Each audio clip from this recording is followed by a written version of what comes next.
માટે. પણ ત્યાં ઘટના એવી બને કે રસ્તામાં એ બરોબર ઘોડો ચાલતો હતો અને ત્યાં એક કેસુડાના ઝાડ પાસેથી જ્યાં ઘોડો નીકળવા જાય ત્યાં એક બાળકીના રુદનનો અવાજ રાજાના કાને સંભળાણો. સાહેબ, રાજાએ ઘોડાની લગામ ખેંચી ઘોડો ઊભો રાખ્યો. ઘોડા માથેથી હેઠે ઉતરી અને જે દિશામાં બાળકનો રોવાનો રડવાનો અવાજ આવતો હતો, રુદનનો અવાજ આવતો હતો, એ દિશામાં ડગલા માંડ્યા. જોયું તો ફૂલનો ઢગલો છે અને ફૂલના ઢગલામાંથી એ બાળકના રુદનનો અવાજ આવતો હતો. ધીરે ધીરે ધીરે ધીરે આમ ફૂલને આઘા કર્યા.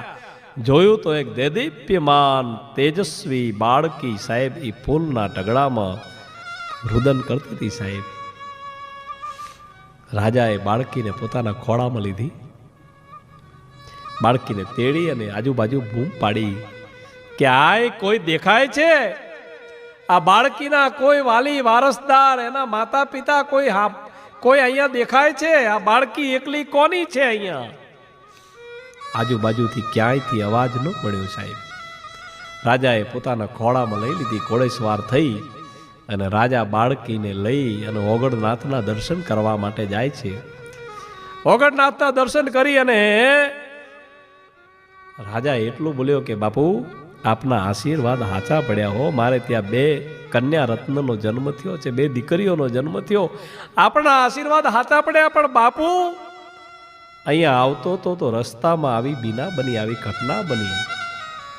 આ બાળકી મને મળી છે.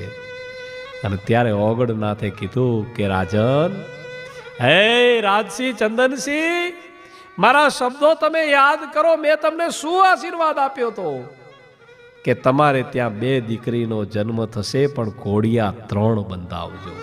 હે કે ઘોડિયા 3 બંધાવજો. આ સાક્ષાત ચામુંડા આવી છે તમારા ઘેર. આ બીજું કોઈ નહીં, સાક્ષાત ચામુંડા આવી છે.